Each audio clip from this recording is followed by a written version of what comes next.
Halo, selamat datang kembali di tutorial kita kali ini. Jadi untuk tutorial kali ini kita akan mengkoneksikan data yang ada di PostgreSQL dengan aplikasi GeoServer. Jadi untuk teman-teman yang install GeoServer di localhost atau di komputer pribadinya, untuk menuju ke halaman login GeoServer bisa masuk ke alamat ini, localhost 8080 GeoServer web. Jadi setelah itu kalian akan dibawa menuju ke halaman ini. Lalu untuk username dan password itu by default adalah admin dan passwordnya adalah GeoServer. Setelah itu kalian bisa centang remember me, kemudian login. Oke, berarti password dan username-nya sudah benar. Setelah itu kita akan mulai membuat workspace. Jadi di panel sebelah kiri di bagian data itu ada workspace, kalian bisa buka dan kita akan menambahkan workspace. Jadi bisa add new workspace, kita beri nama sesuai data kita agar memudahkan. Workspace kita beri nama irigasi dan namespace URI kita kasih http://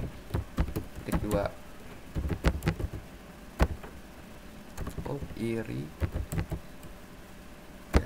seperti itu.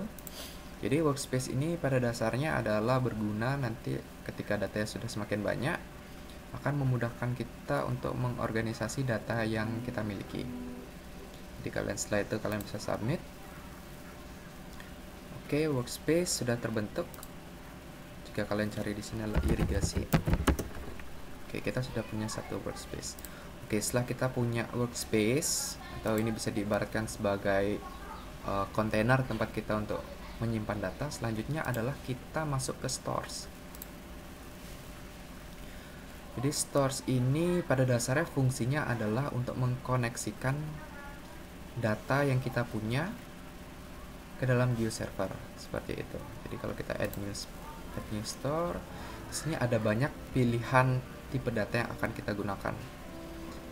Ada shapefile, ini biasa digunakan dalam ArcGIS. Lalu ada GeoPackage, PostGIS database, dan lain-lain. Dan ini juga ada WFS untuk Web Feature Server.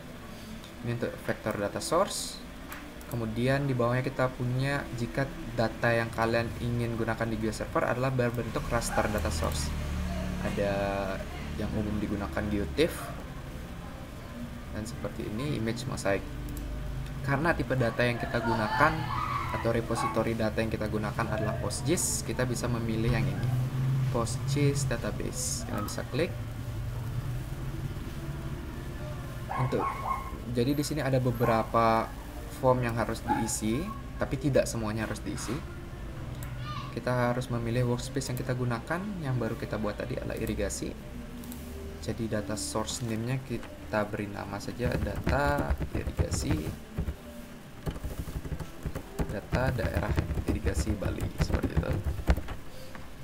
Jadi data source name-nya mengikuti data yang kita miliki. Jadi ada deskripsi singkat, berisi seperti itu, berisi data irigasi Bali. Oke, setelah itu kita masuk ke connection parameters. Connection parameters ini adalah parameter yang harus kita isi yang hubungannya dengan basis data PostgreSQL kita. Jadi di sini hostnya tetap localhost, portnya itu by default 5432. Tapi karena saya sudah memindahkan, saya akan ganti ke 5433 sesuai dengan instalan PostgreSQL saya. Database ini adalah database yang ada di PostgreSQL tempat kita menyimpan data. Jadi untuk di PostgreSQL, data irigasi saya ini itu berada di database POI_code. Skema kita bisa public. User adalah username untuk PostgreSQL.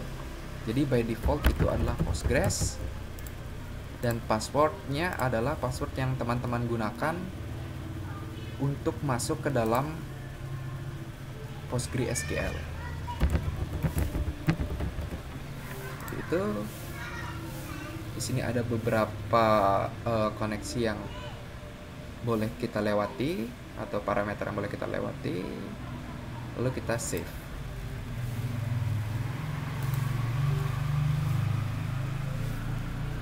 Jika sudah berhasil, maka GeoServer akan membaca layer apa saja atau data apa saja yang ada di dalam basis data kita itu.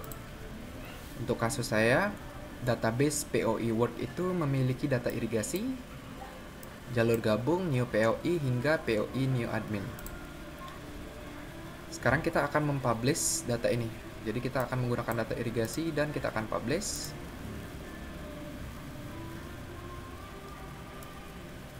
Setelah di store dan kita mempublish, sekarang kita ada di edit layer dan publishing. Jadi pada dasarnya di sini adalah kalian mengisi metadata untuk data yang akan kita gunakan di GeoServer. Seperti ini irigasi, di sini ada abstrak. Jadi kita berisi data mengenai irigasi di daerah Bali, misalnya tahun 2017 seperti itu. Di sini kita boleh lewati saja untuk mempermudah. Ini adalah EPSG atau ini kalian bisa cari di internet lebih panjangnya karena kita tidak akan membahas secara detail apa itu EPSG. Di sini ada dua, native SRS dan declare SRS. Mungkin di video selanjutnya kita akan membahas ini lebih detail. Tapi by default dia akan membaca EPSG yang data kalian gunakan. Dalam kasus ini 4326 atau dia menggunakan datum bagi S84 seperti itu. Ini biasa digunakan di dalam JIS kode EPSG 4326.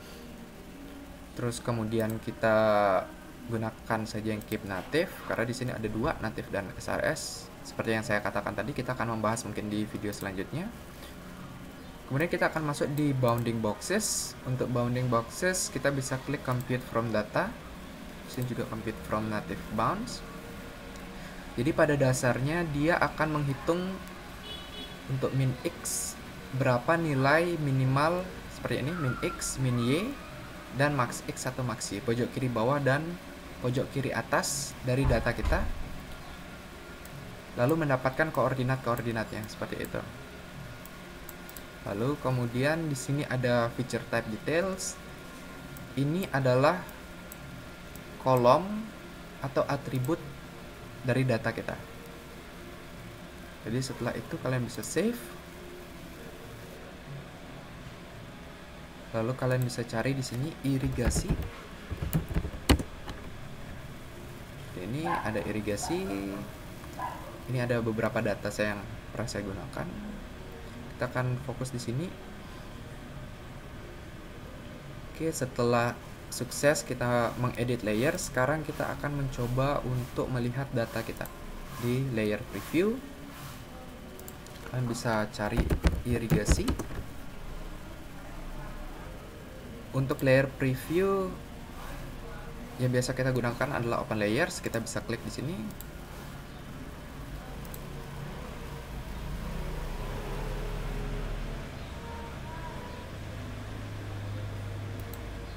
Kita akan tunggu hingga muncul. Battery low.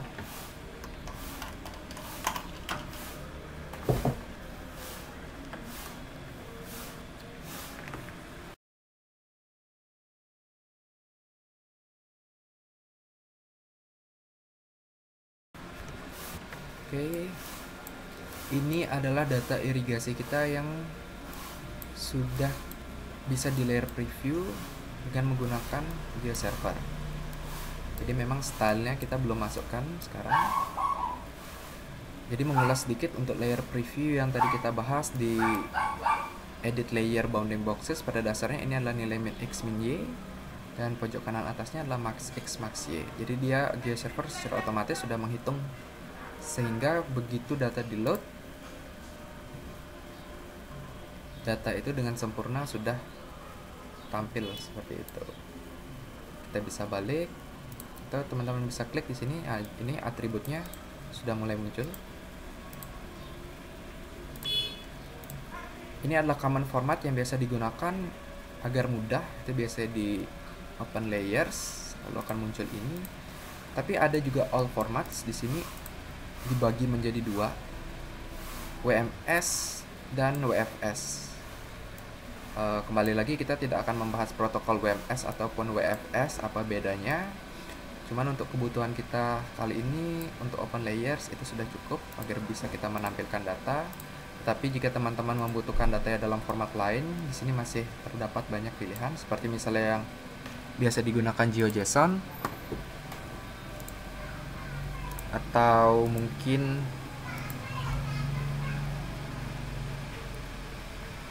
di sini juga ada PNG, lalu GeoTIFF,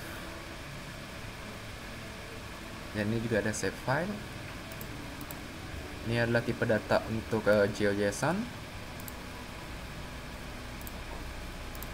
Mungkin untuk lebih lengkapnya kita akan bahas juga di video selanjutnya. Jadi sekian untuk kali ini. Kita sudah bisa membuat workspace baru, mengkoneksi stores, lalu kita mengedit layers hingga akhirnya datanya tampil menggunakan layer preview. Jadi sekian, kita akan ketemu lagi di tutorial berikutnya.